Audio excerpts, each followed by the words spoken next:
कृष्ण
सुख तुका मने माते हेची सर्व सुख हे तुका मने माते हेची सर्व सुख भजनाची मुख आवडी भजनाची मुख आवडी हो भजनाची मुख आवडी भजनाची मुख आवडी आवडी तुळसी हर गया हर गया कास पीतांबर तुळसी हर गया हर गया कास पीतांबर पागिनाची मुखावळीने हो पागिनाची मुखावळीने हो पागिनाची मुखावळीने तुळसी हर गळा काते पीतांबर तुळसी हर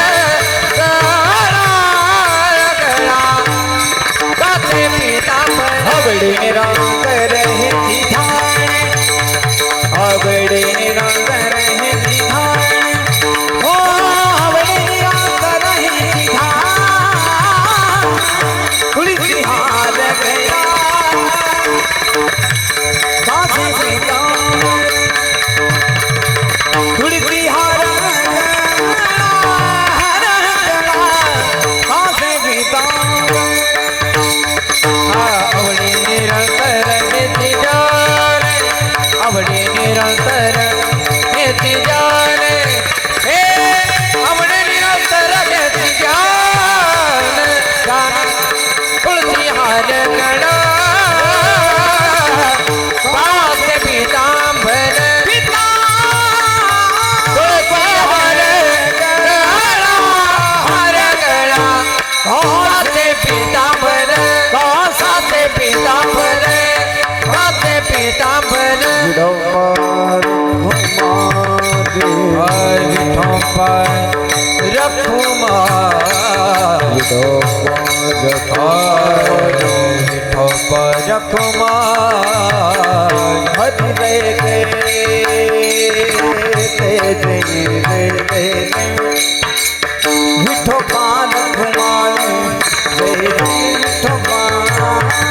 विठोबा रखुमाई जय जय विठोबा रखुमाई हरि जय हरि जय हरि जय हरि जय हरि जय विठोबा रखुमाई जय विठोबा हरि जय हरि जय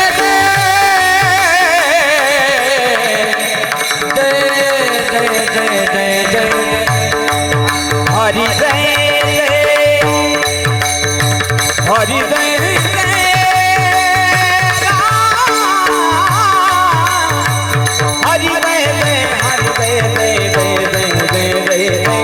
विठोबा हरि जय विठोबा जय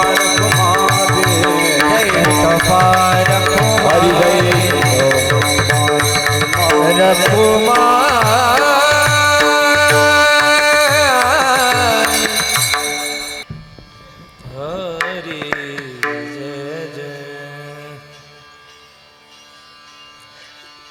जय जय राम कृष्ण हरि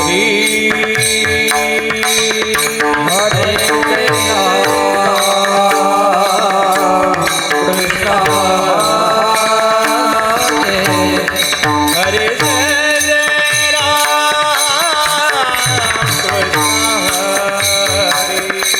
हरे जय राम कृष्ण हरे जय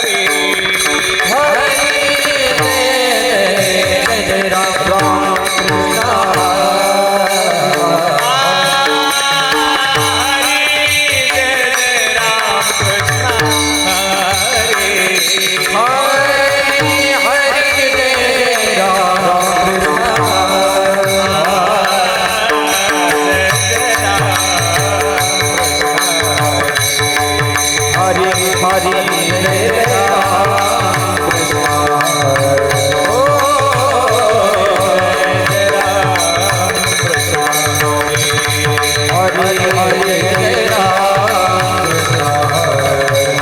हरि जय राम हरि जय राम हरि जय राम हरि जय राम जय राम हरि जय राम हरि जय राम जय जय राम जय राम जय जय राम जय राम जय जय राम जय जय राम कृष्ण हरि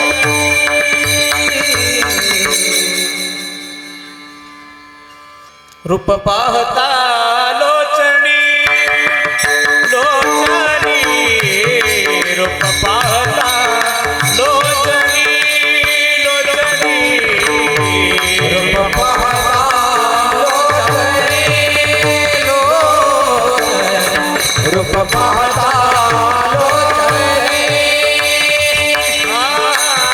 रूप पाहता लोचनी लोचनी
न लगे मरावे ऐसा ठाव दिला देवे, ऐसा ठाव दिला देवे, ऐसा ठाव दिला देवे।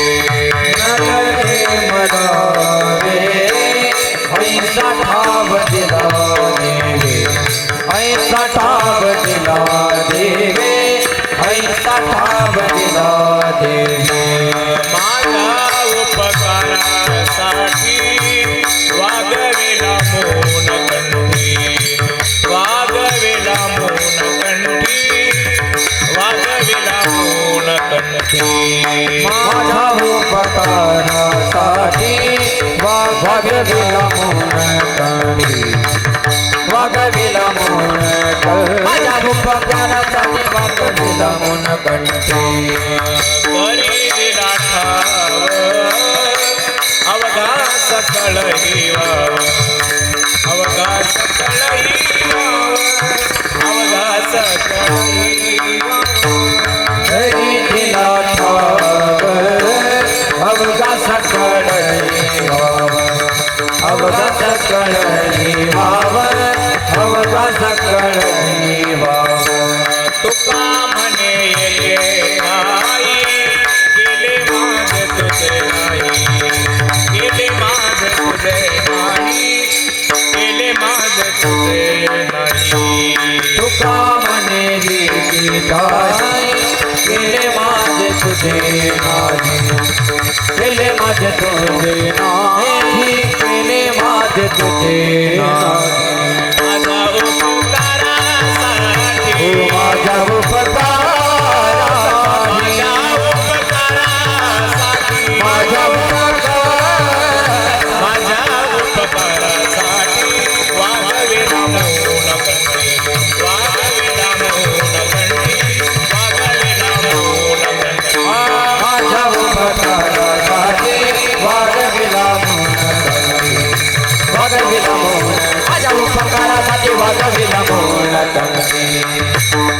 विठोबा रखुमाई, जय जय विठोबा रखुमाई, जय विठोबा रखुमाई, विठोबा रखुमाई, विठोबा रखुमाई, विठोबा रखुमाई, जय जय विठोबा रखुमाई, विठोबा रखुमाई, जय जय विठोबा रखुमाई, विठोबा रखुमाई।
वागविला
सगम पम पम पम गम पनी पनी सानी गम पदम गम पनी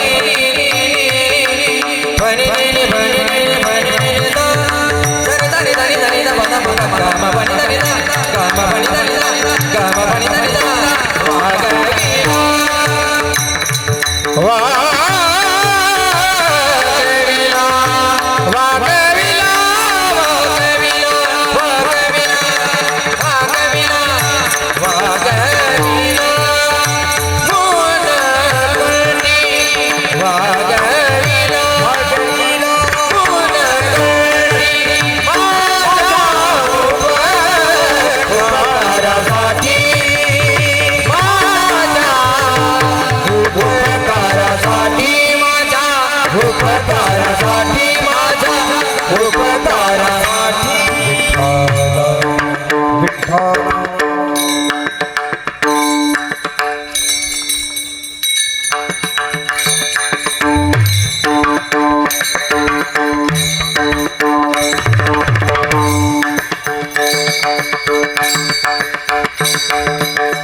न लगे मरावे, न लगे मरावे ऐसा ठाव दिला देवे, माझ्या उपकारासाठी वागविला मौन कंठी. घरी दिला ठाव अवघा सकळ ही वाव, माझ्या उपकारासाठी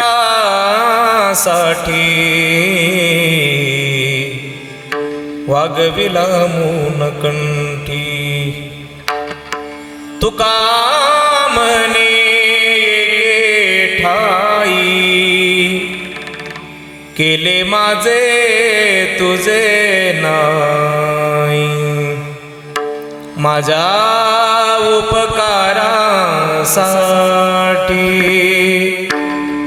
वागविला मौन कंठी.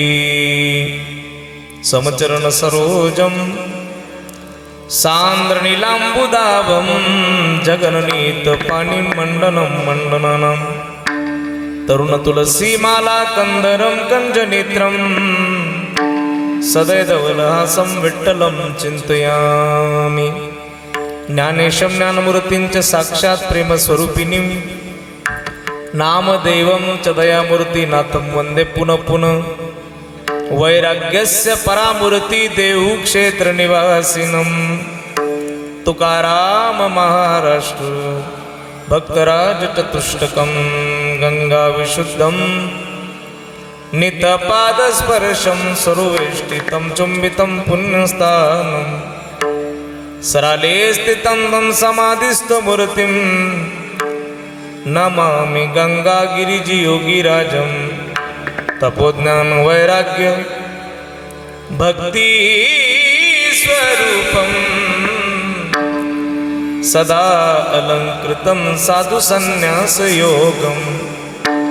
मुखे अस्य वेदांत शास्त्रार्थ नीतिं नमो नारायण गिरिजि ब्रह्म स्वरूपं। गुरुर्ब्रह्मा गुरुर्विष्णु गुरुर्देव महेश्वरा गुरु साक्षात परब्रह्म तस्मै श्री गुरुवे नमः। श्री गुरुचरण सरोज रज निज मनु मुकुर सुधारी बरनौ रघुबर बिमल जसु जोदायक फलचारी। बुद्धिहीन तनु जानिके सुमिरो पवन कुमार बल बुद्धि विद्या देव मोहि हरे हु कलेश विकार। प्रभु के चरणों में सदा पुनि पुनि करूं प्रणाम।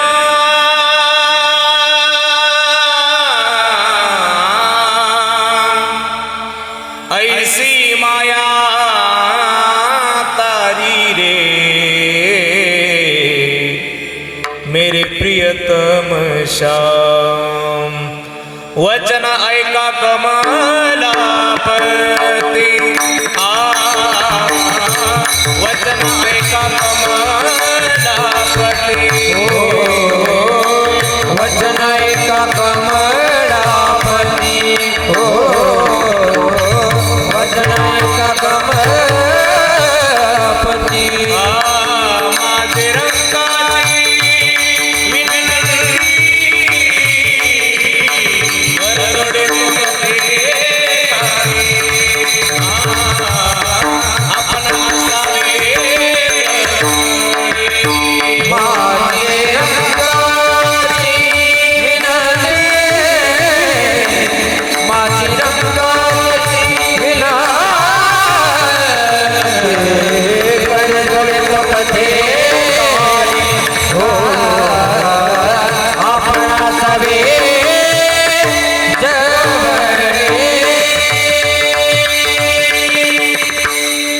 वचन ऐका कमलापती माझी रंकाची विनंती कर जोडितो कथे काळी आपण असावे जवळी। मस्तक माझा हा पायावरी या वारकरी संतांच्या सेवे लागी सेवक झालो तुमच्या लागलो निज चरणा। अहोजी स्वामी तुकया देवा यावरी न करावा अवहेरू न लगे मरावे ऐसा ठाव दिला देवे। माझ्या उपकारासाठी वागवेला मूनकंठी प्रस्तुत साधू संतांच्या पदस्पर्शाने पावनपुणी झालेल्या महाराष्ट्राच्या मातेला वंदन करून कैवल्य साम्राज्य चक्रवर्ती श्रीमंत श्री ज्ञानोबराय जगद्गुरु श्री तुकोबराय योगीराज सद्गुरु श्री गंगागिरीजी महाराज स्वानंद सुख निवासी ब्रह्मलीन गुरुवर्य सद्गुरु श्री नारायणगिरीजी महाराज स्वानंद सुख निवासी सद्गुरु जोग महाराज व सकल वारकरी संतांच्या ठिकाणी विश्वगुरु निवृत्तीनाथ महाराज व सकल वारकरी संतांच्या ठिकाणी साष्टांग प्रणिपात करतो आणि माझ्या कीर्तन सेवेला सुरुवात करतो। सेवेला सुरुवात करण्यापूर्वी वक्ता संबंधाने काहीसा परिहार देणं क्रम प्राप्त आहे आणि म्हणून परिहार द्यायचा आहे तो असा असणाऱ्या पुण्यक्षेत्र विंचोरी दळवी या विंचोरी दळवीच्या पुण्य परिसरामध्ये पुण्यक्षेत्रामध्ये राहणारा दळवी परिवार आणि या परिवारातील एक ज्येष्ठ सदस्य जिला आई म्हटलं जातं, माय म्हटलं जातं, मायेचा सागर म्हटलं जातं, जिला निखळ प्रेम म्हटलं जातं, अशी आई या दळवी परिवाराची आज आपल्यातून जाऊन 1 वर्ष पूर्ण होते. वैदिक सनातन हिंदू धर्मनियमानुरूप आत्म्याने देहाचा त्याग केल्यानंतर क्रमशः काही दिवसानंतर, काही वेळेनंतर काही विधी केले जातात, ज्यातला अत्यंत महत्त्वपूर्ण मानला जाणारा हा पिंडदानाचा सोहळा आहे. आमच्यातून गेलेल्या सदात्म्याच्या निमित्ताने आम्ही वर्षभर काही कर्म करतो आणि त्या वर्षभर काही कर्म केले जातात. त्या कर्मातला अत्यंत महत्त्वपूर्ण मानला जाणारा जो सोहळा आहे त्याला पिंडदान सोहळा असं म्हणतात, वर्षश्राद्ध विधी म्हणतात, त्याला पुण्यस्मरण म्हणतात, त्याला आत्मामुक्ती दिवस असं सुद्धा म्हणतात. आजच्या या पुण्यस्मरणाच्या निमित्ताने या ठिकाणी दळवी परिवाराच्या वतीने केला जाणारा हा आपल्या मातोश्रींच्या निमित्ताचा सोहळा कैलासवासी गंगा भागीरथी मातोश्री भागीरथी रामनाथ दळवी आईसाहेबांना 1 वर्ष पूर्ण आपल्यातून जाऊन झाले आणि त्याच संबंधाने त्यांचा सबंध परिवार या ठिकाणी मोठ्या श्रद्धायुक्त अंतःकरणाने हा सोहळा संपन्न करतोय. त्यामध्ये त्यांचा मुलगा आहे, मुलगी आहे, पुतण्या पुतणी नातू आहेत आणि दळवी परिवार आहे. त्याचमध्ये बघा प्रामुख्याने त्यांचे चिरंजीव आहेत श्री सतीश रामनाथ दळवी, त्याबरोबर त्यांच्या कन्या आहेत गंगा भागीरथी सुशीला रमेश माळोदे, सौभाग्यवती सुनीता विलास जाधव, त्याचबरोबर त्यांचे पुतणे आहेत श्री विनायक बापूराव दळवी, त्याचबरोबर त्यांचे नातू आहेत श्री शारंग प्रभाकर कळमकर, श्री स्वप्नील प्रभाकर कळमकर आणि चिरंजीव वैभव सतीश दळवी, चिरंजीव मयूर सतीश दळवी आणि समस्त दळवी पाटील परिवार, सगळे सोयरे, नातलग आप्तेष्ट मित्र परिवार मोठ्या श्रद्धायुक्त अंतःकरणाने, मोठ्या दुःखात अंतःकरणाने आईला अखेरची तिलांजली समर्पित करण्यासाठी या ठिकाणी उपस्थित आहे. आणि माझ्याही जीवनामध्ये हा आईला श्रद्धांजली समर्पित करण्याचा जो योग आहे तो या दळवी परिवाराच्या माध्यमातून आईंचे चिरंजीव सन्माननीय सतीश भाऊंच्या संबंधाने या ठिकाणी येण्याचा खरं तर योग आहे. आणि सतीश भाऊ आणि त्याचबरोबर आपल्या परिसरामध्ये परमार्थाच्या क्षेत्रामध्ये ज्यांनी वेळोवेळी आपल्यामध्ये परमार्थाचं मार्गदर्शन नेहमी करतात, नाशिक जिल्ह्यामध्ये मृदंगाचं वैभव मृदंगभूषण सन्मान्य श्री दिनेशजी दादा मोजाड आणि आमचे मित्र, आपल्याच गावचे भूमिपुत्र आदरणीय श्रीमान हरिभक्तपरायण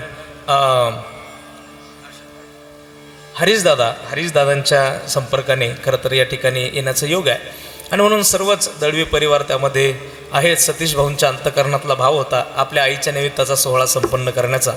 खरं तर आपल्या आईच्या आणि वडिलांच्या निमित्ताने भव्य दिव्य सोहळा व्हावा असं आजकालच्या तरुणांमध्ये प्रत्येकालाच असं वाटतं, असं अजिबात नाही. मी नेहमी सांगतो, जगामध्ये किती आम्ही कमवलं, किती काय केलं, हे सगळं कमवल्यानंतर आमच्या नंतर आम्ही ज्यांना जन्माला घातलं, आम्ही ज्यांना वाढवलं, लहानचं मोठं केलं, त्या पोरांनी ज्या दिवशी असं म्हणेल की बाबा हे सगळं जे कमवलं आहे ना, हे सगळं जे तुम्हाला दिसतं ना, हे सगळं आणि फक्त आमच्या आईच्या आणि वडिलांची कृपा आहे. ज्या दिवशी पोरं असं म्हणतील त्या दिवशी आम्ही कमवल्याचं सार्थक घडते. आणि मला असं वाटतं ते आईला समाधान वाटत असेल, कारण सतीश भाऊच्या अंतःकरणातला तो भाव आहे, बाबा हे सगळं आमच्याकडे जर असेल ना तर हे सगळं आमच्या आईची आणि वडिलांची कृपा आहे. आमचं मातृछत्र हरपलं म्हणजे माझ्या जीवनातलं सगळ्यात मोठं प्रेम हरपलं.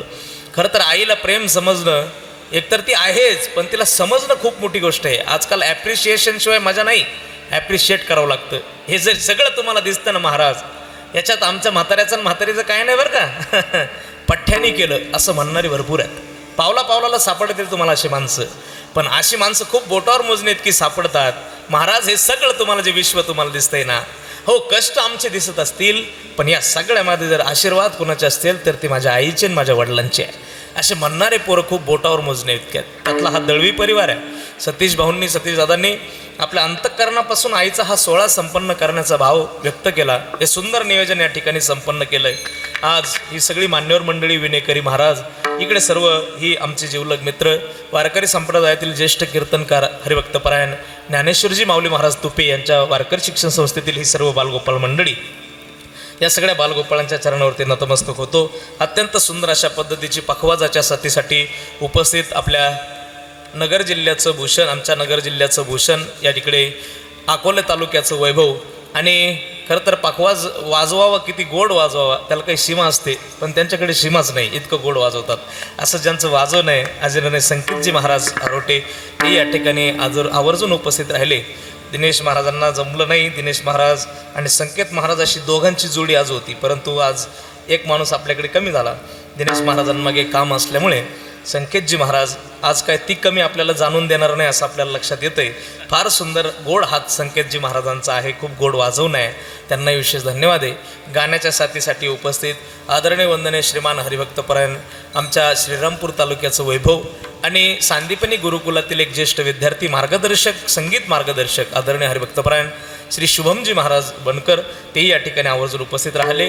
दुसरे गायनाचार्य महाराष्ट्रातील युवा पिढीतील एक तरुण कीर्तनकार, युवा कीर्तनकार, सन्माननीय संगीत अलंकार गायन विशारद हरिभक्तपरायण श्री नवनाथजी महाराज गीते आदरणीय महाराजही या ठिकाणी उपस्थित आहे. आदरणीय महाराज रितेश महाराज या ठिकाणी आहेत, त्यांनाही विशेष धन्यवाद आहे. आमचे खरं तर मी ज्यांना नेहमी वडीलच म्हणतो, ज्यांचं पितृतुल्य क्षेत्र आमच्यावरती आहे, दिनेश महाराजांचे पूज्य पिताश्री आदरणीय आमचे भाऊसाहेबांना या ठिकाणी आवर्जून उपस्थित आहे, त्यांच्याही चरणावरती नतमस्तक होतो. इथे माझे जीवशी जीवलग मित्र पकवाजाचा अजून एक हिरा दिनेश महाराजांचे गुरुबंधू आणि एक महाराष्ट्रातील नामवंत मृदंगाचार्य आमच्या परिसरामध्ये खरं तर महाराजांचे 100-200 विद्यार्थी आज पकवाज वाजवतात असं जे व्यक्तिमत्व परमेश्वरजी महाराज भारत तेही आज आवर्जून उपस्थित आहे. आणि इथे 2 वाघासारखे चोपदार आहेत, त्यांना विशेष धन्यवाद आहे. साऊंडच्या सेवेसाठी या ठिकाणी आमचे पिंटू भाऊ उपस्थित आहेत. सुनील भाऊंची अत्यंत सुंदर सिस्टीम आहे आणि पिंटू भाऊ तुमची ऑपरेटिंग जी आहे आम्हाला खरं तर ही साऊंड असला की महाराष्ट्रात कुठेही कीर्तन करा तुम्ही, कीर्तनाला अडचण येणार नाही. आत्ता इतका सुंदर साऊंड आहे. पिंटू भाऊंचा ऑपरेटिंग म्हणजे त्यांना सांगावं लागत नाही की आवाज वाढवा, कमी करा, इको द्या, बेस कमी करा, अजिबात सांगावं लागत नाही. त्यांच्याकडे पाहिलं तरी कीर्तन केल्याचं समाधान मिळतं असं व्यक्तिमत्व आहे. पिंटू भाऊ तुम्हाला विशेष धन्यवाद आहे. अत्यंत सुंदर आपला साऊंड, तर आपल्याही चरणावरती नतमस्तक होतो. आज दळवी परिवाराने केलेली व्यवस्था आहे, सर्वांच्या चरणावरती नतमस्तक होतो. यूट्यूबच्या माध्यमातून हे कीर्तन आपल्याला वेळोवेळी वर्षानुवर्ष पाहता येईल अशी व्यवस्था आपण सर्वांनी केली. मराठी कीर्तनकार नाशिक, अगदी मराठी कीर्तनकारचे मालक आदरणीय आमचे मित्र निखिल दादा, अत्यंत गोड अशा पद्धतीची ऑपरेटिंग त्यांची कॅमेऱ्याची शूटिंग आहे, अत्यंत सुंदर अशा पद्धतीची व्हिडिओ क्वालिटी, व्हॉईस क्वालिटी. आपल्याला कधीही यूट्यूबला जाऊन मराठी कीर्तनला हे कीर्तन तुमचं पाहता येईल, दळवे परिवाराचं हे कीर्तन पाहता येईल. आईच्या निमित्ताने समर्पित केलेलं हाही सेवा तुम्हाला वर्षानुवर्ष पाहता येईल अशी व्यवस्था आपण सर्वांनी केली. आपल्यालाही विशेष धन्यवाद. सर्वांच्या चरणावरती नतमस्तक होतो आणि कीर्तनाकडे वळतो. विठाल विठाल विठाल विठाल. सेवेकरता निवडलेला अभंग महान भगवत भक्त विश्ववंदे महाराष्ट्रभूषण कनकाई बोलबा पुत्र पंचमवेद निर्माते जगद्गुरु जगद्वंदे श्रीमंत संत श्रेष्ठ श्री तुकोबरायांचा 4 चरणाचा अत्यंत उत्तम गोड उपकारा संबंधाने बोलणारा अभंग आहे. आज पुण्यस्मरणाच्या निमित्ताने आपण जमलो. बघा, मी नेहमी सांगतो या मृत्यूलोकात प्रत्येक जीव उपकार घेऊनच जन्माला येत असतो. मी ते कोणी जर बसलं असेल तर माझ्या या शब्दाला अपोज करेल. मी जर म्हटलं प्रत्येकावर कोणाचे ना कोणाचे उपकार आहे, एखादं म्हणेल बाबा असेल कोणावर तरी, मी कोणाचे उपकार ठेवत नाही, उपकार ठेवणं आपल्याला पसंत नाही. तर माझं वाक्य असं आहे, जर कोणी म्हणत असेल मी कोणाचे उपकार ठेवतच नाही, तर माझं स्पष्ट मत आहे की उपकार जर तुम्ही ठेवत नसाल तर तुम्ही जगूच शकत नाही. पहा कसं, कारण आपल्यावरती पावलाला उपकार आहे. कसे मी सांगतो ऐका. रात्री झोपतो आम्ही, सकाळी उठतो, हे कोणाचे तरी उपकार आहे. सकाळी उठल्यानंतर मला दळवीला कीर्तन आहे असं आठवतंय, हे सुद्धा कोणाचे तरी उपकार आहे. मी इकडे कीर्तनाला येत असताना माझी गाडी कुठंच आदळत नाही, डायरेक्ट गावात येते, हे सुद्धा कोणाचे तरी उपकार आहे. इथं आल्यानंतर आपण सर्व एकत्र जमून हे कीर्तन करतो, तुम्ही कीर्तन श्रवण करता, मला इथे कीर्तन करताय, हे कोणाचे तरी उपकार आहे. ऐका, आपण जेवण केल्यानंतर पचतं, हे सूर्याचे आपल्यावरती उपकार आहे. आपल्या पोटात जाणारं अन्न पचतं, हे सूर्याचे उपकार आहे. आणि आपल्या पोटात जाणारं अन्न ही धरणी माता स्वतःच्या पोटात नांगराचा फाळ खुपसवून घेते आणि पिकवते, म्हणून मातीचे सुद्धा आपल्यावरती उपकार आहेत. इथे उपकारांनी घडणारी संस्कृती आहे आणि म्हणून आमच्यावरती केल्या जाणाऱ्या उपकाराची परतफेड करायला आम्हाला आमची संस्कृती शिकवते. म्हणून पहा, आमच्या संस्कृतीने अत्यंत धोरण पद्धतीने आमच्या संस्कृतीत काही सणवारांची नियोजना केलेली आहे. ही सणवारांची योजना म्हणजे उपकाराची परतफेडच आहे. इथे कृतज्ञता आणि कृतज्ञता असे या व्यासपीठावरून तुम्ही अनेक वेळा शब्द ऐकले असतील, पण ऐका, कृतज्ञता कशाला म्हणतात आणि कृतज्ञता कशाला म्हणतात हे आपल्याला समजून घेणं गरजेचं आहे. कृतज्ञता त्याला म्हणतात ज्याने उपकाराची फेड उपकाराने केली, त्याला कृतज्ञता म्हणतात. आणि कृतज्ञता त्याला म्हणतात उपकार केल्यानंतर त्याला विसरून जाणं, त्याच्यावरती अपकार करणं, त्याला कृतज्ञता म्हणतात. पण आमची संस्कृती मायबाप कधीच कृतज्ञता शिकवत नाही, आम्हाला ती कृतज्ञता शिकवते. म्हणून मी नेहमी सांगत आलो, उद्याच्या दिवशी एक सण आहे बघा. उद्या एक सण आहे. कुठला सण आहे हो? उद्या बैलपोळ्याचा सण आहे. बैलपोळ्याच्या दिवशी कोणाची पूजा करतो आपण? बैलपोळ्याच्या दिवशी बैलाची पूजा केली जाते. बैलाची पूजा करण्याचं कुठल्याही शास्त्रात लिहिलेलं नाही. बैलाची पूजा करावी असं कुठल्याही धर्मामध्ये लिहिलेलं नाही. कुठल्याही धर्मग्रंथामध्ये त्याचं वर्णन आलेलं नाही. पण आमची संस्कृती सांगते म्हणून आम्ही ते करतो. पण का करतो माझ्याकडून ऐका. बैलपोळ्याच्या दिवशी बैलाची पूजा केली जाते. त्याचं एकमेव कारण आहे, तो बैल वर्षभर शेतकरी राजाच्या खांद्याला खांदा देऊन राबतो ना, म्हणून त्याच्या उपकारातून उत्तीर्ण होण्याचा एक दिवस म्हणून बैलपोळ्याच्या दिवशी त्याची पूजा केली जाते. त्याला पुरणपोळीचा नैवेद्य दिला जातो. आणि एवढंच नाही, त्याला पुरणपोळीचा नैवेद्य दाखवल्याशिवाय घरात सुद्धा माणसं पुरणपोळीचा नैवेद्य खात नाही. इतकं त्याला महत्त्व आहे. कशासाठी आहे? फक्त तो बैल आमच्यावरती उपकार करतो म्हणून त्याच्या उपकारातून उत्तीर्ण होण्याचा तो दिवस आहे. हरतालिकेचा दिवस आहे. महिला मंडळ हरतालिकेच्या दिवशी फळाफुलांची पूजा केली जाते. का करतो, कशासाठी करतो, याच्या मागे सुद्धा शास्त्र आहे. काय शास्त्र आहे? ते फळफुलं आमची पोट भरवतात, ते आम्हाला ऑक्सिजन देतात, वेळच्या वेळी ऑक्सिजन देतात, म्हणून त्यांच्या उपकारातून उत्तीर्ण होण्याचा तो दिवस आहे. वटसावित्रीचा दिवस आहे. वडाला फक्त दोरा गुंडाळणं हाच मग त्याच्या मागचा उद्देश नसतो. तर वडाची पूजा करण्यामागे एक शास्त्र आहे. तो वड आम्हाला 24 तास ऑक्सिजन देतो म्हणून त्याच्या उपकारातून उत्तीर्ण होण्याचा तो दिवस आहे. इथे प्रत्येक सण, प्रत्येक पावला पावलाला आमच्यावरती केलेले जाणारे उपकार आणि त्या उपकारातून उत्तीर्ण होण्याचे केले जाणारा प्रयत्न म्हणजे आमच्या संस्कृतीतले सणवार आहेत. मी तुम्हाला अजून एक सण सांगणार आहे. दसरा आहे. दसऱ्याच्या दिवशी कशाची पूजा केली जाते? आपण सगळे शेतकरीच माणसं आहोत, आहेत ना? दसऱ्याच्या दिवशी कशाची पूजा केली? बरं, दसरा आहे का इकडं दळवीला का काय शिमगा आहे? दसरा असतो ना. दसऱ्याच्या दिवशी कशाची पूजा करतात? अवजाराची पूजा केली जाते. मग पहा, ते पावडं वर्षभर शेतात पडेल असते संकेत दादा. ते म्हातारं आदल्या दिवशी पोराला सांगते, दादा अरे ते पावडं घेऊन ये शेतातून. पोरग म्हणतात, तुम्हाला काय लागत पावडं? गच मरून पडायचं, दिलं सोडून. काय पावडं? बाप म्हणतो, पोरा माझ्यासाठी लागत नाही रे, उद्या दसऱ्याचा सण आहे, त्याची पूजा करायची आहे, त्याला धुवावं लागेल, त्याला ठेवावं लागेल, त्याची पूजा करावी लागेल म्हणून घेऊन ये. मग ते पावडं सापडून आणलं जातं, त्याला धुतलं जातं, ते देवघरात मांडलं जातं. लोखंडाची पूजा करण्याचं संस्कृती आहे. मग पावडं मांडलं जातं, पास मांडली जाते, तिथे साखळी टाकली जाते, तिथे विळा टाकला जातो, खुरपा टाकला जातोय, प्रत्येक अवजार तिथं मांडलं जातंय. कुठे? देवाच्या घरात. देवघराच्या समोर हे सगळे मांडून त्याच्यावरती धन टाकलं जाते, त्याच्यावरती फुलं टाकली जातात, त्याच्यावरती हळद कुंकू वाहिली जाते. जसं देवाला आम्ही आरती करून पुजतो तशी त्याची आरती केली जाते. तो सण म्हणजे दसऱ्याचा दिवस आहे. दसऱ्याच्या दिवशी लोखंडाची पूजा करावी असं कुठल्या शास्त्रात लिहिलं नाही, पण दसऱ्याच्या दिवशी लोखंडाची पूजा केली जाते कारण ती आमची संस्कृती आम्हाला सांगते की ते अवजार वर्षभर तुमच्या बरोबर राबलेत ना, त्याच्या उपकारातून उत्तीर्ण झालं पाहिजे ना, म्हणून एक दिवस त्याची पूजा आहे. मग ऐका, आमची संस्कृती इतकी धोरणी आहे, इथे आम्हाला आमच्या उपकारातून उत्तीर्ण व्हायला शिकवते. मग पहा, कुणाच्या? मुक्या प्राण्याच्या आम्ही उपकारातून उत्तीर्ण झालो, मुक्या प्राण्याच्या आम्ही उपकारातून उत्तीर्ण झालो, फळा फुलांच्या उपकारातून आम्ही उत्तीर्ण झालो. अजून अरे फळा फुलांच्या मुक्या प्राण्याच्या उपकारातून उत्तीर्ण होऊ नवल नाही वाटत मला, पण लोखंडाच्या सुद्धा उपकारातून उत्तीर्ण व्हायला आम्हाला शिकवते. ती संस्कृती म्हणजे भारतीय संस्कृती आहे. मग ती संस्कृती आम्हाला लोखंडाच्या उपकारातून उत्तीर्ण व्हायला शिकवत असेल, जर ती आम्हाला मुक्या प्राण्याच्या उपकारातून व्हायला शिकवत असेल, मग जर ती आम्हाला फळाफुलांच्या उपकारातून उत्तीर्ण व्हायला शिकवत असेल, तर ती संस्कृती आम्हाला आमच्या जन्मदात्या मायबापांच्या उपकारातून सुद्धा उत्तीर्ण व्हायला शिकवते. झालंच पाहिजे बुवा, मला असं वाटतं झालंच पाहिजे. का झालं पाहिजे? संत सांगतात म्हणून झालं पाहिजे. ज्ञानोबा आहेत तर म्हणतात, काय करा? सकल तीर्थाची दुरे जी एका माता पितरे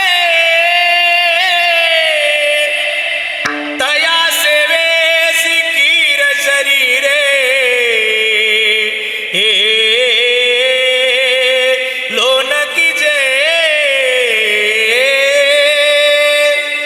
ज्ञानोबराय म्हणाले, आईच्या वडिलाच्या उपकारातून इतकं उत्तीर्ण व्हा की त्यांच्यासाठी आपल्याला आपलं जीवन द्यावं लागलं तरी द्या. विठाल विठाला विठाला विठाला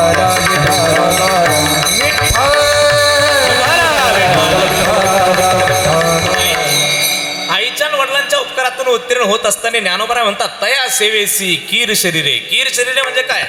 कीर शरीरे म्हणजे काय? कीर शरीरे म्हणजे ऐका, आईसाठी वडिलासाठी आपलं आपण जीवन द्यावं. चाणक्यांचं चरित्र मी वाचत होतो. चाणक्यांच्या चरित्रामध्ये गोड दृष्टांत आला. चाणक्य लहान होते, आई त्यांना विष्णुगुप्त म्हणायची. विष्णुगुप्त त्यांचं नाव होतं, आई प्रेमाने विष्णू म्हणायची. एक दिवस चाणक्य आणि त्यांची आई वट्यावरती बसलेले होते. चाणक्य लहान होते. तुम्हाला चाणक्य माहिती आहेत का? पण आपल्या जगामध्ये नीतिशास्त्र आहे. या नीतिशास्त्रामध्ये सर्वश्रेष्ठ नीती म्हणून जी ओळखली जाते तिला चाणक्य नीती म्हणतात. ती चाणक्य नीती ज्यांनी लिहिली ते चाणक्य. ते लहान होते, त्यांना आई विष्णू म्हणायची. प्रेमाने विष्णू म्हणणारी आई आणि चाणक्य दोघं जण वाटेवरती बसले होते. भविष्य सांगणारे बाबा रस्त्याने चालले होते आणि भविष्य सांगणाऱ्या बाबाकडे पाहून चाणक्याच्या आईला वाटलं की आपल्या लेकराचं आपण भविष्य पाहावं. कोणत्याही आईला वाटतं आपल्या लेकराचं भविष्य पाहिलं पाहिजे. तो काय करील मोठा झाल्यानंतर काही करील का नाही बुवा, तो बरं काही करेल तर आपल्याला सांभाळेल का नाही बुवा, कमीत कमी भविष्य पाहावं, लेकराचं भविष्य पाहावं असं आईला वाटतेच. मग त्या आईने त्या भविष्यवाल्या बाबाला हाक मारली. भविष्यवाले बाबा आले. ऐका माय मावलांनो, तो भविष्यवाले बाबा म्हणजे आजकालचे नव्हते बरं का, जुन्या काळचे होते. जे सांगतील ते खरं सांगतील, खरं सांगणारे भविष्यवाले होते. आत्ताचे ठोकताळे भविष्यवाले आहेत. ठोकताळे म्हणजे त्यांना काहीच पाहावं नाही लागत. बरं ते भविष्य सांगायला सुद्धा आणि आपल्या दारात मागायला सुद्धा सकाळी कधीच येत नाही. त्यांना माहिती आहे सकाळी सगळे माणसं घरी राहतात. माणसं घरातले बाहेर गेले, फक्त बाया राहिल्या का मग येते ते दुपारच्या वेळी. तर दुपारच्या वेळी येऊन आपल्या दारात आले आणि आपल्या दारात येऊन त्यांनी म्हातारी दारात जर पाहिली तर पहिला शब्द वापरत आहेत ते. म्हातारीला म्हणतात, आई तो ह्या पावलाने घराचं कल्याण झालं. म्हातारी म्हणती, भाऊ तुला कळलं पण घरच्याला नाही कळलं रे. बैस म्हणती, बैस. मग तो दुसरा शब्द वापरतो. पण तो म्हातारे, तो ह्या पावलाने घराचं कल्याण झालं पण सुना मात्र तुझं ऐकती नाही. म्हातारी म्हणते, भाऊ खरं बोलला रे दादा, बैस तुला चहा करते, बैस. बसावलाच खाली. त्याला तेच लागत असतं, लय हुशार लोक राहतात. मग तिसरं वाक्य राहतं, सुनांचं तोंड गप करता येईल पण 500 रुपये खर्च येईल. म्हातारी म्हणते, भाऊ माझ्याकडं काय आले 500 रुपये दादा. ते म्हणतो किती? म्हातारी म्हणते, माझ्याकडं 50. आण म्हणतो, 50 का होत नाही, आण. 500चं भविष्य 50त सांगून जातो महाराज. मग किती खरं किती खोटं असेल पा. ठोकताळी भविष्य म्हणतो त्याला. मग इथं बसलेले पण आणि बाहेर उभा असलेले पण मी सगळ्यांचं भविष्य सांगू शकतो तुम्हाला. इथून सांगू शकतो. ऐकायचं तुम्हाला भविष्य? एकदा टाळी वाजवा. विठाल इथं बसलेल्यांचं सगळ्यांचं भविष्य सांगतो मी. कारण मी ते अभ्यास करून ठेवले. शुभदादा नवनाथ मला आम्ही करून ठेवले. कारण समजा परत जर कोरोना आला तर मग काय करतं, त्याच्यापेक्षा बरं राहतं काही ना काही अभ्यास असला पाहिजे. तुम्ही सगळ्यांचं भविष्य ऐका. तुम्ही जगासाठी खूप केलं पण तुमच्यासाठी कोणीच कामाला नाही आलं. खरंय खोटं आहे? पुढचं ऐका. तुम्ही मस्जिद का हात घातला पण कोरडाच निघेली. खरं सांगा, खरंय खोटं आहे? तिसरं ऐका. लोकांचं जाऊ द्या मरू द्या पण जवळच्यांनीच आपला केसाने गळा कापलेला आहे. खरंय खोटं आहे? अहो महाराज खोटं नाही. जे सरसगट लागत आहे सगळ्यांना. सगळ्यांना लागू पडणारं भविष्य हे. आणि या भविष्याला आपण बोलतो आणि भविष्यावरती विश्वास ठेवायला लागतो. एक हात जोडून तुम्हाला सगळ्यांना विनंती आहे, आपल्या भविष्यावरती आणि याच्यावरती विश्वास ठेवण्यापेक्षा आपल्या मनगटावरती आणि कर्तृत्वावरती विश्वास ठेवायला सुरुवात करा. तुमचं जीवन सफल झाल्यावर राहणार नाही. कर्तृत्व फार महत्वाचं आहे महाराज. श्रीकृष्ण परमात्मा सुद्धा अर्जुनाला म्हणाले, अर्जुना अरे हातातलं धनुष्य टाकून खाली टाकल्याने तू काही पुरुषार्थवाणी होणार नाही. तुला पुरुषार्थ करायचा असेल तर काय कर, हातातलं धनुष्य उचल आणि हातेत्र धनुष्य उचलून तू युद्धासाठी तयार हो. कारण मला कर्मश्रेष्ठ पुरुष आवडतो, कर्म सोडून पळणारा मनुष्य मला कधीच आवडत नाही. भविष्यवाले बाबा येऊन बसले आणि चाणक्याचं भविष्य सांगणार. दृष्टांताकडे चला. चाणक्याचं भविष्य सांगणार तर भविष्यवाले बाबाने चाणक्यांकडे पाहिलं आणि भविष्य सांगायला सुरुवात केली. ऐका बरं का, आपलं भविष्य हे 3 पद्धतीने पाहिलं जातं. कोणत्या 3 पद्धती? पहिलं भविष्य पाहिलं जातं आपली कुंडली पाहून, दुसरं भविष्य पाहिलं जातं आपल्या हाताच्या रेषा पाहून आणि तिसरं भविष्य पाहिलं जातं शरीराचे अवयव पाहून. मग शरीराच्या अवयवावरती काही भविष्य आहे. एखाद्याचे हात गुडघ्याचे खाली असतात तो भाग्यवान असतो. एखाद्याचं कपाळ उंच असतो तो सुद्धा भाग्यवान असतो. एखाद्याच्या हाताचे बोटं कसे त्याच्याहून भविष्य आहे. एखाद्याचं नाक कसं त्याच्याहून भविष्य आहे. दात कसं त्याच्याहून भविष्य आहे. एखाद्याच्या भुवया कशा आहे त्याच्याहून भविष्य आहे. एखाद्याचे कान कसे त्याच्याहून भविष्य आहे. एखाद्याचं शरीराचे अवयव कसे त्याच्याहून भविष्य. आता सगळं मला माहिती आहे पण मी सगळं सांगणार नाही. त्याची फी वेगवेगळी आहे. कामापुरतच सांगणार आहे. बघा, कोणाचे दात कसे त्याच्याहून भविष्य आहे. मी तुम्हाला कामाचं सांगतो. भविष्यशास्त्रात असं नोंद आहे की ज्याचे समोरचे 2 दात पुढे आहेत तो मनुष्य बुद्धिमान आहे, असं शास्त्रात वर्णन आहे. आता त्याला अपवाद असू शकतो बरं का. एखाद्याचे दात पुढे आहे आणि ते बावळट पण आहे असं राहतं. असं होतं कधी कधी. पण भविष्यशास्त्र असं सांगते दात पुढे तर तो मनुष्य बुद्धिमान आहे. आणि चाणक्याचं भविष्य सांगताना त्या भविष्याला बाबाने सहज पाहिलं तर चाणक्याचे दात पुढे 2. भविष्याला बाबाने हसून सांगितलं, आई तू या लेकराचं भविष्य पाहण्याची गरजच नाही. का?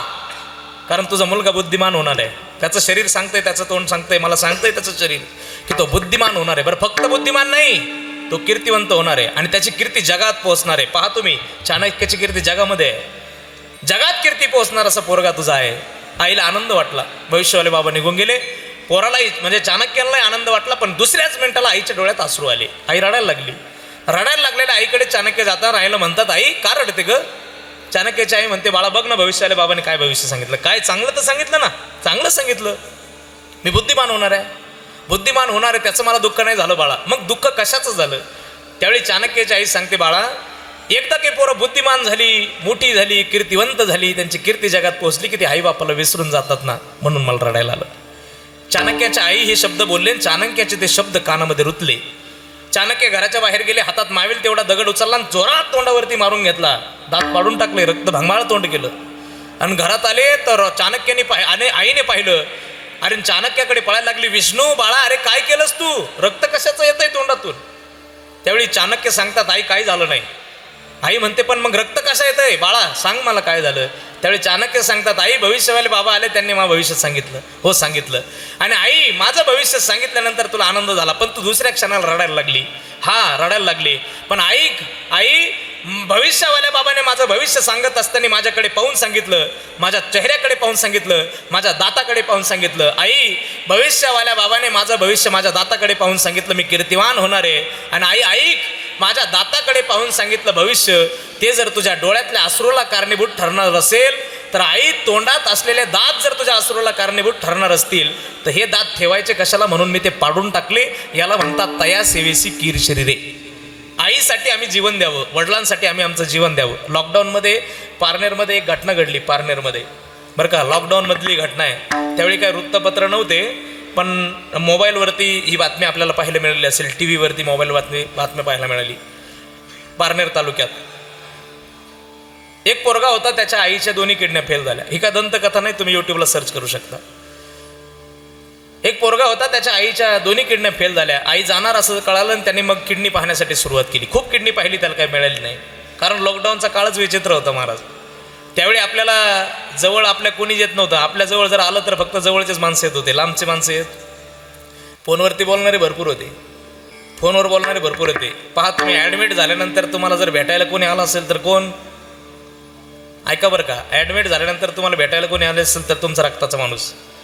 एकतर तुम्ही ॲडमिट असताना एकतर तुम्हाला भेटायला तुमचा सख्खा भाऊ आला, नाहीतर मग तुमचा जीवाचा जीवलग मित्र आला, दुसरं कोणीच आलं नाही. तो काळ होता. सगळीकडे बंद होतं, सगळीकडे शांतता होती. किडनी कुठून मिळणार? पोरगा चिंतेत पडला होता, किडनी काय मिळाली नाही. शेवटी त्याने सांगितलं डॉक्टरांना, डॉक्टर माझी आई माझ्यासमोर जर जात असेल तर मी त्याला जाऊ देऊ शकत नाही. डॉक्टर माझी किडनी बसती का पहा. सगळ्या टेस्ट केल्या तर पोराची किडनी आईला मॅच होत होती. ही दंतकथा नाही, ही खरी कथा आहे पारनेर तालुक्यातली. डॉक्टरनीच ठरवलं की पोराची किडनी काढायची. ऑपरेशन थिएटरमध्ये दोघांना घेतलं आणि ऑपरेशन करून पोराची किडनी आता बाहेर काढली. आता फक्त प्लांट करायची, त्याला किडनी ट्रान्सप्लांट म्हणतात. ती फक्त प्लांट म्हणजे आईला टाकायची आहे. ती किडनी काढली पोरांना, आता पोरांनी काढली, पोराची किडनी काढली आणि आईला फक्त टाकायची आहे. आईच्या ऑपरेशन थिएटरमध्ये डॉक्टर गेले, तुम्हाला किडनी मिळाली, तुमचं आयुष्य वाढलं असं तिला कळालं. आनंद वाटला. कुणी दिली किडनी? किडनी तुमच्या काळजाच्या तुकड्याने तुमच्या पोराने दिली. पोराने किडनी दिल्या म्हटल्यानंतर आई हसायला लागली आणि हसणाऱ्या आईने हसत हसत आपला प्राण ठेवला. किडनी बसवता नाही आली. आई गेली, आधी गरजपान झाली, पण मरत असताना आईने अनंत आशीर्वाद आपल्या लेकराला दिले की मी ज्याला पोराला जन्माला घातलं ना, ज्या रक्ताला मी जन्माला घातलं, ज्या पोराला मी लहानचं मोठं केलं, वाढवलं, तर हाताच्या पोरासारखं केलं, त्या पोरासाठी मी इतके काबाड कष्ट केले असतील, सगळे फळास आले. महालेकरू मला त्याच्या नजरेसमोर मरू देत नाही, स्वतः आदू झालं, पण त्याची किडनी काढून त्याने मला दिली. म्हणून ती आई आनंदात या मृत्यूलोकातून अनंतात विलीन झाली. असं उदाहरण आपल्या समोर घडलं. याला काय म्हणतात? याला ज्ञानोबराचे शब्द म्हणतात, तया सेवेसी कीर शरीरे लोन की जे. आई जात असेल तिला मी जाऊ देणार नाही, बाबा जात असतील त्याला मी जाऊ देणार नाही, कारण ते अनंत उपकार. राष्ट्रसंत तुकडोजी बाबाचे शब्द आहे, किती उपकार करते आई ग थोर तुझे उपकार. 9 महिन्याने 9 दिवसाने 9 महिन्याने 9 दिवसाने केले कृतार्थ जन्म देवोनी थोर मला संस्कार. आई ग थोर तुझे उपकार. माय तू मायावरती उपकार केले, किती उपकार केले ग माय, इतके उपकार केले तू कधीच कुणाला बोलून दाखवलं नाही. अगं टोपल्यामध्ये फक्त अर्ध्या भाकरीची वाव होती आई, तुला दिवसभर शेतात काम करायचं होतं. एक भाकर तव्यावरती बनली तर अर्धी माझ्या डब्यात घालून दिली होती तू, आणि अर्धी भाकर तुला खाऊन शेतात जायचं होतं. तर तुझं लक्षात आलं की माझा सोन्या शाळेतून आल्यानंतर परत भाकर करील तर टोपल्यात भाकर राहणार नाही. माय पोटभर पाणी पिऊन टोपल्यामध्ये तशीच अर्धी भाकर ठेवून तू दिवसभर रानात काम केलं. माय तू मायावरती अनंत उपकार केले.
प्रमाणे महाराजांचं ऐसी कळवळ्याची जाती करीला भावीन प्रीती लेकुराचे हित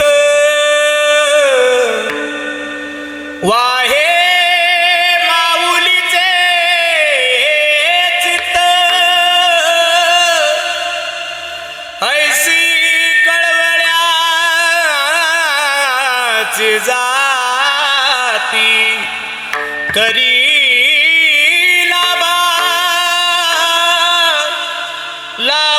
लाभावीन प्रीती. माय जीवन देत असते पण घटकाला माणसं अशी पाहायला मिळतात. माफी मागून बोलतो तुमच्या म्हातारी तू आमच्यासाठी काय केलं, म्हाताऱ्या तू आमच्यासाठी काय केलं. माफी मागून वाक्य सांगतो दादा, त्यांनी जे केलं ना ते कधीच बोलून दाखवत नाही. त्यांनी जे केलं ते कधी बोलत नाही. आई असेल बाप असेल ते आमच्यासाठी काय करतात ते कधी शब्दात सांगत नाहीत. पाहिजे तेवढे गोष्टी ते करतात आमच्यासाठी पण बोलत कधीच नाहीत. त्यांच्या मनात एकच भाव असतोय, माझं लेकरू आहे त्याचं कल्याण झालं पाहिजे. कल्याण करण्याची क्षमता, कल्याण करण्याचा आशीर्वाद देण्याचं सामर्थ्य जगाच्या पाठीवरती कोणाचं असेल तर ते फक्त मायबापाचं आहे. कल्याणाची दया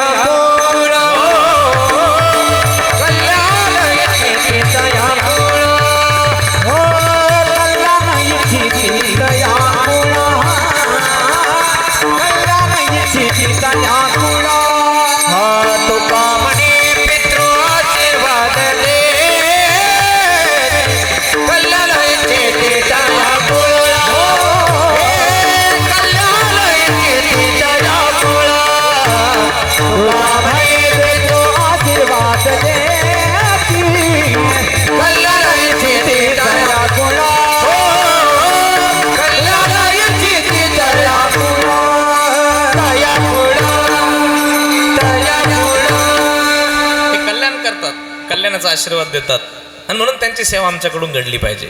कुठल्याही पद्धतीचा अनादर त्यांचा आमच्याकडून घडू नये. माहिती आहे मला, एक वय झाल्यानंतर म्हातारपणामध्ये म्हातारं एकच वाक्य 4 वेळा बोलतं, म्हातारी सुद्धा एकच वाक्य 4 वेळा बोलते. आम्हाला त्याचा वैताग येतो म्हणून त्यांचा राग येतो म्हणून आम्ही त्यांना घराच्या बाहेर काढतो. अनेक घटना आहेत, अशा घटना आपल्याकडे नाही पण सांगतो तुम्हाला ह्या सगळ्या घटना का होतात. म्हाताऱ्याकडून होत असेल मला असं वाटते ते आमचे आई वडील म्हणून तर मुळीच सांभाळू नका तुम्ही. कोणी जर सांभाळत असेल नसेल आई वडील म्हणून तुम्हाला सांभाळा वाटत नसेल तर सांभाळूच नका. मला असं वाटते की त्यांनी आमचे 10-15 वर्ष लहानपणची सेवा केली म्हणून त्यांची शेवटच्या 10-5 वर्ष आम्ही सेवा केली पाहिजे, म्हणून केली पाहिजे. कारण आपली सेवा करताना त्यांनी कधीच किळच बाळगली नाही. आता म्हातारी घरात घाण करते तर आम्हाला लाज वाटते, आम्ही आम्हाला किळच येते. म्हातारीला म्हणतो तुला बाहेर नाही मारता येत का? म्हातारा घरात घाण करत असेल तर आम्ही म्हाताऱ्याला म्हणतो डांगऱ्या तुला बाहेर नाही जात आहेत का रे? हां, इथं घरात घाण करतो. पण एक गोष्ट ऐकून जा, एक गोष्ट माझं मनातलं ऐकून जा. मी नेहमी सांगतो, आपण लहान होतो, हा प्रसंग एवढा आठवा, आपल्याला पुढे जायचं आहे. आपण लहान होतो, आपली आई आपल्याला लग्नाला घेऊन गेली होती. जुना काळ बरं का, जुना काळ म्हणजे लापशीचा काळ. तेव्हा बुंदी म्हणजे एवढी अप्रूप होती, ताटात बुंदी आल्यानंतर असं व्हायचं की किती खाऊन किती नेऊ घरी, अशी बुंदी. आणि तो काळ आपण लग्नाला गेलो, आपली आई लग्नाला घेऊन गेली, आपण छोटे होतो. लग्नाला 2000 लोकांच्या टाळी वाजली, लग्न लागलं आणि जेवायला लोक बसले. आपली आई लग्नाला जेवायला बसली होती. महिलांची अशी लांग लाईन होती, पलीकडून महिलांची लाईन होती, असे 2000 लोकांची पंगत बसली होती. जेवायला बसलेली माय आपल्याला मांडीवरती घेऊन बसली होती. हा चित्र नजरेसमोर ठेवा, हा प्रत्येकाच्या आयुष्यात घडलेला प्रसंग आहे. आई आपल्याला लग्नाला घेऊन गेली ना, तर मांडीवरती बसवलं होती तिने आपल्याला. 2000 लोकांची पंगत जेवायला बसली. ताटात बुंदी आली ना, तर ताटात बुंदी आल्यानंतर आपण आपल्या आईला म्हटलं, माय ग मला घाल ना बुंदी. ती पटापट आपल्याला तोंडाला बुंदी लावायला लागली. 2000 लोकांच्या पंक्तीत आपण जेवत होतो, माय आपल्याला जीव घालत होती. 10 घास आपल्या तोंडात घालत होती ना, तेव्हा 1 घास खात होती. ती आई आपल्याला जीव घालता घालता आपण तिच्या मांडीवरती घाण केली, तिच्या मांडीवरती शी केली, शी. ऐका बरं का, शेजारच्या सगळ्या बायांनी नाकाला पदर लावला, टपाटपा नाकाला पदर लावला शेजारच्या बायांनी. पण आपली आई लाजली नाही, तिला किळसं घ्यायला नाही. तिने आपल्याला उचललं, तिथून उचलून तिने आपल्याला टँकरवरती नेला. टँकरवरती नेऊन आपल्याला धुवून काढलं. आईने आपल्याला धुतलं, पुन्हा आपल्याला धुवून परत ती पंक्तीला जेवायला येऊन बसली. ऐका बरं का, तुमच्या सगळ्यांची माफी मागून एक वाक्य बोलतो. आई परत त्या पंक्तीला जेवायला येऊन बसली. ज्या पंक्तीत आपण तिच्या मांडीवरती घाण केली होती, त्या पंक्तीला माय जेवायला बसले ना, ज्या हाताने तिने आमचं ढुंगण धुतलं होतं का, त्याच हाताने ती परत जेवली, पण तिला किळस नाही आली. ती माय म्हातारी झाल्यानंतर उठता येत नाही, घरात घाण करते. अरे जिने तिच्या ताटासमोर आम्ही घाण केली होती, पण तिला कधीच किळस नव्हती आली. ती पोटभर तिनं आपल्या स्वच्छ करून तिनं त्याच हाताने जेवण केलं, पण ती कधी किळस व्यक्त केली नाही. पण ती म्हातारी झाल्यानंतर तिला चालता उठता येत नाही, ती घरात घाण करते. म्हणून आम्ही दुर्दैवी माणसं, आम्ही म्हातारीला म्हणतो, डंगरे तुला बाहेर मारता येत नाही का? ही दुर्दैवी गोष्ट आहे. अरे जर तिनं सेवा केली तर म्हणून आम्ही सुद्धा तिची केली पाहिजे. खूप गोड वर्णन केलंय. नभीची ग चांदणी तू चंद्राची कोर, शीतल तुझी छाया ग मला हवी जीवनभर. तुझ्या शीतल छायेमध्ये उभं आयुष्य जगीन. आई देवापाशी मी ग फक्त तुलाच ग मागेन. आई माझी मायेचा सागर दिला तिने जीवना आधार. काय करत नाही ती, अरे हंबरुनी. ते पोरगा किती गोड म्हणते, उपकाराची परत फेड म्हणतात त्याला. अरे हंबरुनी वासराले चाटी ती जवा गाय. हंबरुनी वासराले चाटी ती जवा गाय. तवा मले तिच्यामध्ये दिसती माझी माय, दिसती माझी माय. आया बाया सांगत होत्या होतो जेव्हा ताना, दुष्काळात माईच्या माझा आटला होता पाना. अरे पिठामंदी पाणी टाकून मला पाजत जाय. तवा मले तिच्यामध्ये दिसती माझी माय, दिसती माझी माय. हंबरुनी वासराले चाटी जवा गाय. तवा मले तिच्यामध्ये दिसती माझी माय. ती आई आहे, ती सर्वस्व देते. बाप आहे, ते सर्वस्व देतो. सतीश भाऊच्या अंतःकरणातला भाव, आमच्या आईने आमच्यासाठी सर्वस्व दिलं, आमच्या वडिलांनी आमच्यासाठी सर्वस्व दिलं. ती आई आमची गेली पण प्रेमाचा सागर आटला, असा शब्द सतीश भाऊच्या एकदा मुखातून निघाला. समाधान झालं माईचं. ती आई म्हटली असेल, लेकराला जन्म घालून भाग्याची झाली मी. शेवट तो भला माझा बहु गोड झाला, आलो निजाच्या माहेरा भेटी रकुमाईच्या वरा. कलियुगात करावं काय लागतंय दुसरं? अरे या कलियुगामध्ये दुसरं काही करावं लागत नाही. शेवटच्या क्षणाला आमच्या आईला आणि वडिलांनी समाधानपूर्वक शब्द वापरावे आमच्यासाठी, याच्यापेक्षा वेगळा परमार्थ नसतो. आणि तुकोबराय सुद्धा म्हणतात माझ्या जीवनात सुद्धा हा परमार्थ जर घडला नसता तर ईश्वराची सेवा सुद्धा माझ्याकडून एकनिष्ठतेने झाली नसती. माझ्या जीवनात सुद्धा आईची वडिलांची सेवा किती, तुकोबराय म्हणतात माझ्या जीवनात शेवटच्या क्षणापर्यंत मी आईची सेवा केली, वडिलांची सेवा केली. आणि ते गेल्यानंतर त्यांचे यथा सांगविधी संपन्न केले. पिंड पदावरी दिला फुले करी, माझे झाले गयावर्जन पिटले पितरांचे ऋण. आई वडिलांच्या ऋणातून मी उत्तीर्ण झालो. बरं फक्त ऋणातून उत्तीर्ण झालो नाही तर वडिलांचा संस्कार, माझ्या वडिलाची मिरासिगा देवा तुझी चरण सेवा पांडुरंगा. देवा तुझ्या चरणाच्या सेवेचा संस्कार वडिलांचा घेतला, तुझ्या आई वडिलांची सेवा अखंड चिंतन अखंड अंतकरणापासून केली. आणि या सगळ्याच्या बदल्यात जे मला मिळालं ते या जगाच्या पाठीवर कुणाला मिळालं नाही. असं काय तुकोबराय तुम्हाला मिळालं? असं काय सामर्थ्य आई वडिलांच्या सेवेत? असं काय सामर्थ्य भगवंताच्या सेवेत?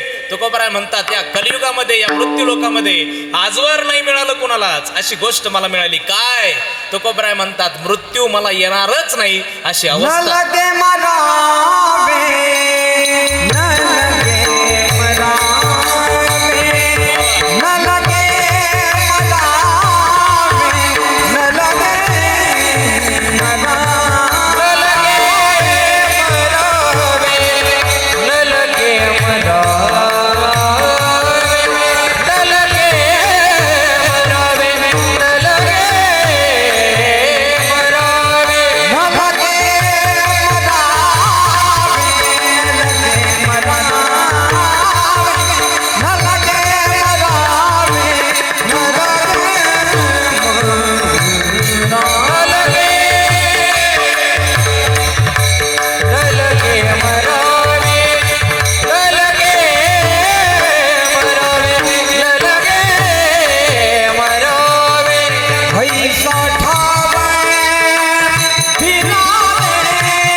सुंदर, फार सुंदर.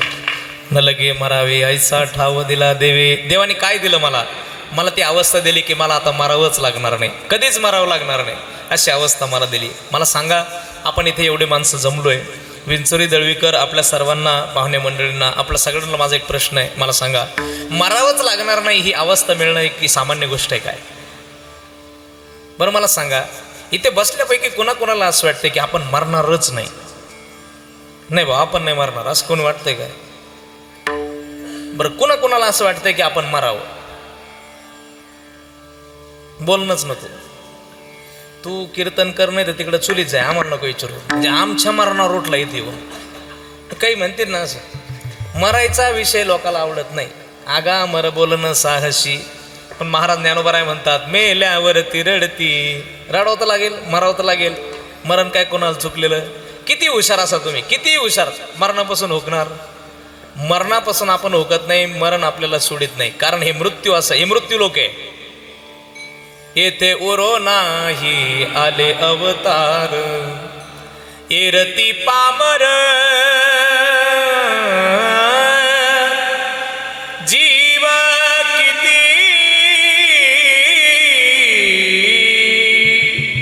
किती जण जन्माला येऊ द्या, कोणी येऊ द्या, किती श्रीमंत किती गरीब कोणी असू द्या, सिकंदरचा आठवा. याद कर सिकंदर के हौसले तो हाली थे,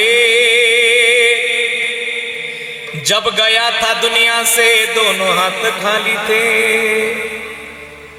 जर जमीन और जेवर कुछ न साथ जाएगा, खाली हाथ आया था खाली हाथ जाएगा. मौत ने जमाने को ये समा दिखा डाला, कैसे कैसे रुस्तुम को खाक में मिला डाला. मुट्ठी बांध के आने वाले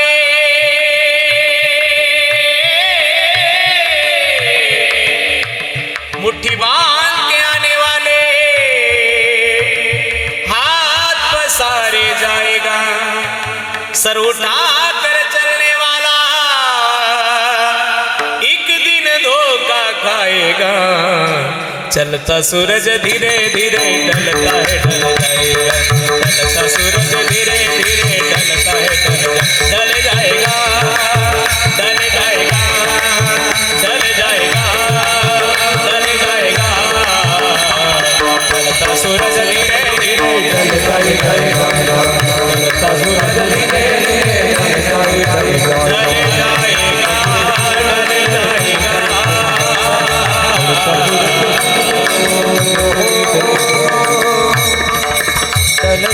जावं लागेल सिकंदराला जावं लागलं. लक्षात ठेवा, सिकंदर जगत जेता होता, ज्याने जग जिंकलं होतं, संपत्ती होती, सगळं होतं, सैनिक होते, सगळे होते, पण सगळं असताना सुद्धा काळ आला तर कुणीच कामाला आलं नाही. तसं लक्षात ठेवा, मृत्यू लोकात काळ आल्यानंतर कुणीच कामाला येत.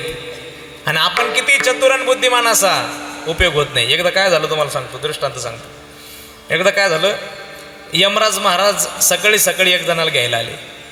सकाळीच आले, सकाळी सकाळीच रेड्यावरती बसून आडदांड माणूस, एक जणाची आपली पूजा झाली आणि तो असा सोफ्यावरती बसला.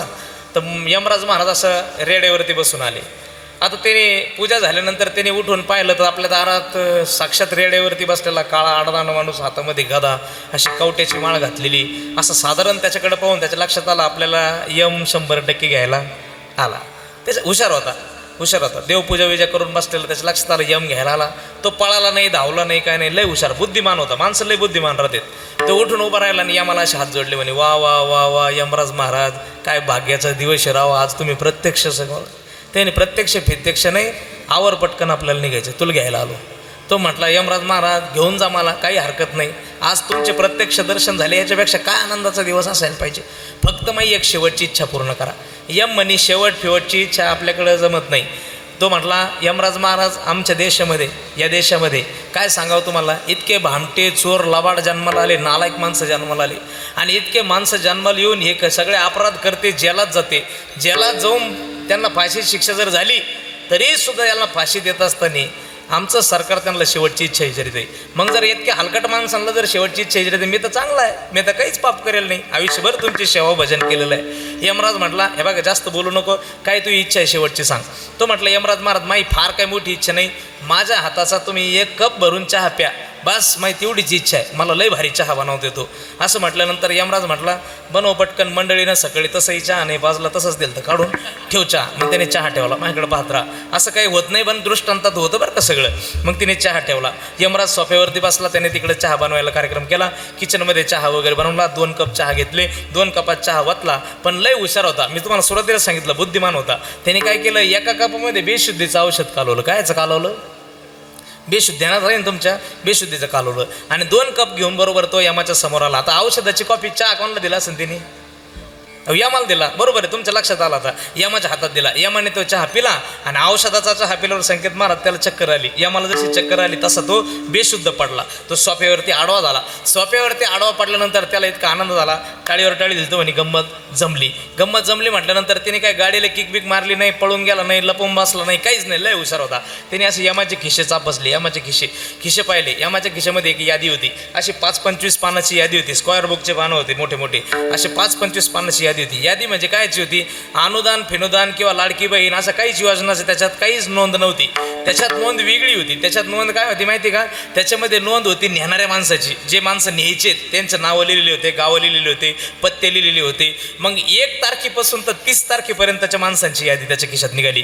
ती यादी पाहिल्यानंतर त्याला आनंद झाला. त्याने पाहिलं त्याचं नाव कुठे, पहिलं पान, दुसरं पान, 5वं पान, 6वं पान, 8वं पान, 10वं पान, 12वं पान, 15वं पान, 20वं पान, 25वं पान, नावच सापडना. तो विचार करतो, राव यम मग चुकला बेकला काय माझं यादीत नाव नाही, खुशाल यम कसं काय न्यायला आला बा. पाहता पाहता त्याने अशी यादी घडी घालून वैतागून ठेवून द्यायची. तर त्याने पाहिलं वरती, सगळ्यात वरती ती पिन मारेल होती स्टॅपलरची, त्याच्यामुळे ते लक्षात नाही आलं. त्याच्या वरती नाव लिहिलं होतं, त्याचं 1 नंबरला नाव होतं. तिने 1 नंबरचं त्याचं नाव पाहिलं, त्याला आनंद झाला. नाव सापडलं. नाव सापडल्या तो घरात पळत गेला. पोराचं दप्तर उचकलं, पोराच्या दप्तरातून व्हाईटनर आणलं. दृष्टांत नवीन आहे बरं का, अलीकडल्या काळातला आहे. व्हाईटनर होतं तेव्हा नव्हतं, आता होतं. व्हाईटनर आणलं पोराच्या दप्तरातून. त्याने पहिलं त्याचं नाव खोडून टाकलं. पहिलं नाव खोडून टाकलं 1 नंबरचं, आणि त्याचं नाव सगळ्यात शेवटलेलं कुठं, सगळ्यात शेवट 30 तारखेला लिहून ठेवलं. आता मला खरं सांगा, 1 तारखेचं नाव त्याने 30 तारखेला लिहिलं, याचा अर्थ त्याचं आयुष्य किती वाढलं? तुम्हाला मी बोललेलं कळू राहिलं ना? त्याचं आयुष्य किती वाढलं? 30 दिवस, 1 महिना आयुष्य वाढलं ना. काय पाहून राहिले तुम्ही? यादीची घडी घातली. यादीची घडी घालून यमाच्या खिशात त्यांनी ठेवून दिली. लयच हुशार माणसं. यमाची उठायची वाट पाहायला लागला. यमाचं चक्कर गेले, यमाची बेशुद्धी गेली, आणि यम शुद्धीवर यायला लागला. जसं यम शुद्धीवर यायला लागला, ते डोळे चोळीत उठून बसला. आणि यम उठून बसल्यानंतर हा लगे किचनमध्ये पळत गेला, घरात पळत गेला. असं काचेच्या गल्लासामध्ये पाणी घेऊन आला आणि यमाच्या पुढं असं उभं राहिला. तुम्हाला सांगतो, यमाने त्याच्या हातातला गल्लास पाण्याचा पाहिला आणि रडायलाच लागला गडे. यम रडायला लागला. यम म्हटलं, अरे काय माणूस आहे का काय तू? अरे तू माणूस नाही, तू देव माणूस आहे. मला जर माहिती असतं तो ह्यासारख्या माणसाला आणायचं तर देवासंग भांडलो असतो, तुला नाही आणणार म्हणून. अरे काय माणूस आहे. अरे मला पाहून लोक पळून जाते, मला पाहून लोक मला शिया देतात, मला पाहून लोक काहीच्या काही बोलतात, पण तू अक्षरशः माझं स्वागत केलं. मला चहा पाजला, मला झोप लागली तर झोपून दिलं. अरे तू काय माणूस आहे, तू माणूस, तू देव माणूस आहे. मी तुला कसं काय नेऊ असं मला प्रश्न पडलाय. मला रडायला येतंय. मी माझ्या हातात काही नाही, मी तर नोकर आहे, मला तुला न्यावं लागेल याचं मला दुःख वाटते. यमाने हातातला गल्लास घेतला, यम पाणी प्याला, अर्धा ग्लास पाणी प्याला, आणि यमाच्या डोक्यात एक खटका आला. अरे इतका पुण्यवान माणूस आहे, याच्यासाठी फार काही करता येणार नाही, एक गोष्ट नक्कीच करू. मग यमाने काय केलं, ग्लास बाजूला ठेवला, खिशात हात घातला, यादी बाहेर काढली, आणि यादी बाहेर काढून तो यमाला म्हटला, हे तो यम त्याला म्हटला, हे बाय तो यासाठी फार नाही माझ्याकडून होणार, पण हे बाय ही यादी मी वरून चालू करणार होतो, ही फक्त तो यासाठी खालून चालून करणार आहे म्हणाला. मला सांगा, हा सुटला का धरला हो? हा यमाचा तडाखा आहे. या काळाच्या तडाख्यातून आजवर कोणी सुटलं नाही आणि कधी सुटणार सुद्धा. आयुष्य खातो काळ सावधान, आयुष्य खातो काळ सावधान, आयुष्य खातो काळ सावधान, आयुष्य खातो काळ सावधान. नाशिवंत देह जाणार सकळ, नाशिवंत देह जाणार सकळ, नाशिवंत देह जाणार, नाशिवंत देह जाणार.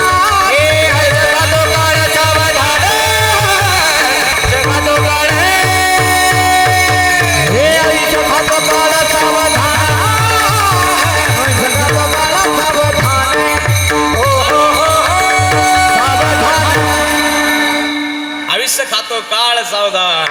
मिनिटाला घडीला काळ आपल्या जवळ आलेला आहे. तिथे तो आल्यानंतर कोणीच वाचू शकत नाही. महाराज कबीरदासजींनी तर असं वर्णन केलं पहा, बाप कहे बेटा मेरा है, बेटा कहे माँ बाप मेरे, ना बेटा माँ बाप का, न माँ बाप बेटे के, ये तो जन्म देने का नाता है, तू काया नगर का सौदागर. पुढचे शब्द फार गोड आहे. सास कहे जमाई मेरा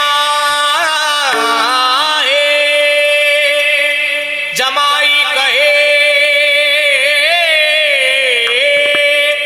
जमाई कहे सास ससुर मेरे, सास ससुर कहे जमाई मेरा है, ना सास ससुर जमाई के, न जमाई सास ससुर का, ये तो लड़की देने का नाता है, तू काया नगर का सौदागर, तुझे अपने वतन पे जाना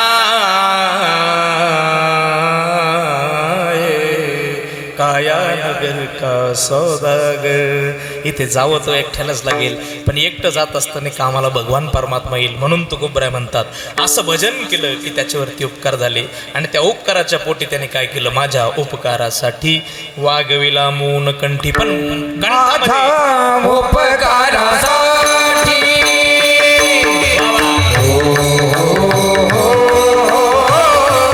माझ्या उपकारासाठी माझ्या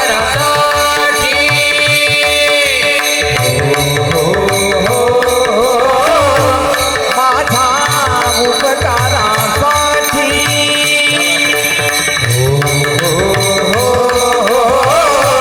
माझ्या उपकारासाठी हे वागविला मोर कंठी, वागविला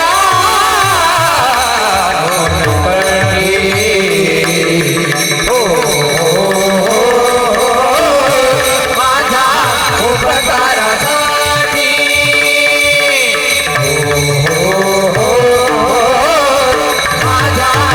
उपकारासाठी माझ्या उपकारासाठी माझ्या उपकारासाठी. अत्यंत सुंदर अशा पद्धतीने ही गाण्याची वेगळी पद्धत या दोन मंडळींनी इन्व्हेंट केली, शुभमजी महाराज आणि नवनाथ महाराज. एक संगतीने, एक साथीने, अगदी हरकतीसारख्या आवाजसारखा, चढ उतारसारखा, आणि ते कानाला ऐकायला तितकंच गोड लागतं. अशा सुंदर पद्धतीचं गाणं, आणि गाण्यामध्ये एक जीव त्यांचा आहे.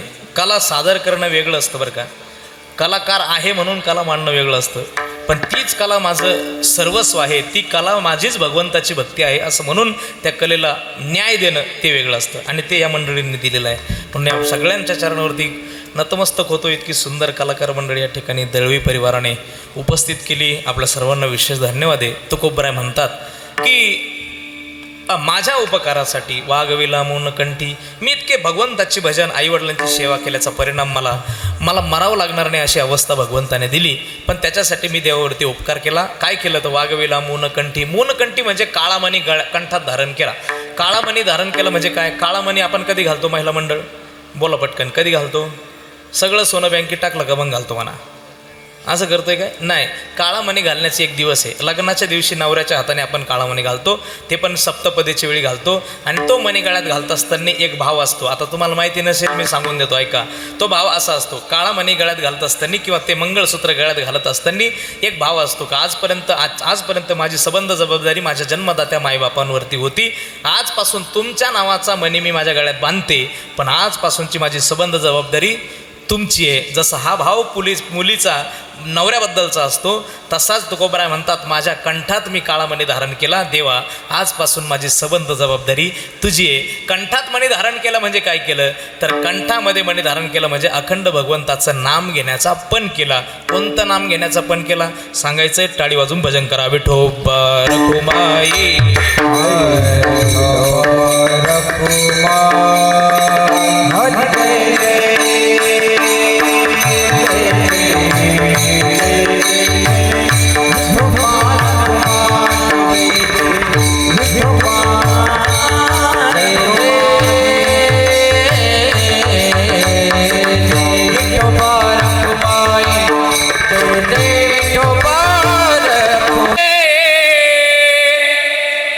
माझे तुझे नाही नाही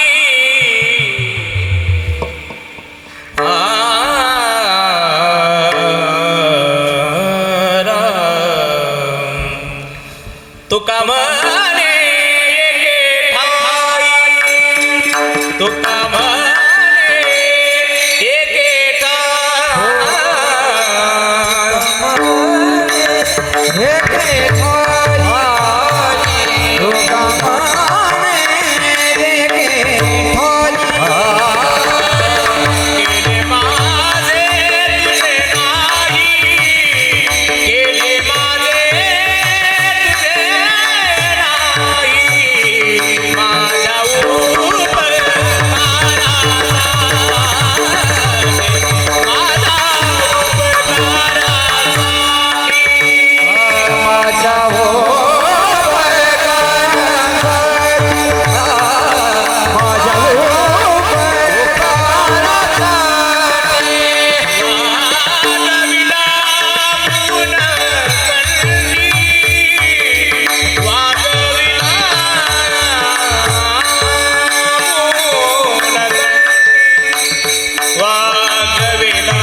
कंठी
म्हणे एके ठाई केले माझे तुझे नाही, माझ्या उपकारासाठी वागवेला मुन कंठी झालेली सेवा.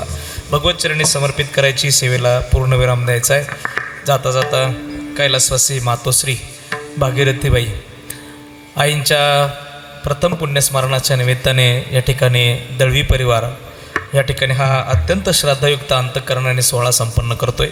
त्यांच्या अंतःकरणातला भाव भगवंताच्या चरणावरती आईला जागा मिळावी, सतीश भाऊ असेल आणि त्यांचा संबंध दळवी परिवार, तो सर्व परिवार अंतःकरणापासून आईच्या सद्गतीसाठी या ठिकाणी हा सोहळा संपन्न करतो. आपण सर्वांच्या वतीने ईश्वराच्या चरणावरती प्रार्थना करू की देवा, आमच्यातून गेलेल्या मातोश्रींना तो या चरणावरती जागा दे. कदाचित त्यांच्या आत्म्याच्या प्रवासात कुठे पुण्य कमी पडलं असेल पांडुरंगा, तर वर्षभर त्या आईला आठवून इथे आम्ही पुण्यकर्म केलं आहे.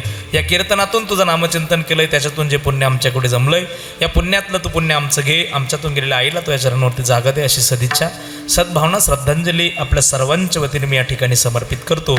सेवेला या ठिकाणी पूर्णविराम देतो.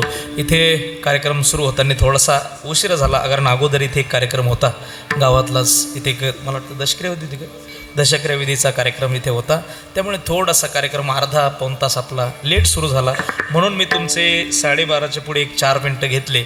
म्हणून आपल्या सर्वांची पुन्हा एकदा दिलगिरी व्यक्त करतो आणि शिवेला या ठिकाणी पूर्णविराम देत असताना ही सर्व मान्यवर टाळकरी महाराज मंडळी, सर्वच गायनाचार्य, मृदंगाचार्य, चोपदार महाराज, साऊंडवाले दादा, आमचे पिंटू भाऊ असेल आणि सर्वच मान्यवर आपल्या सर्वांच्या चरणावरती नतमस्तक होतो.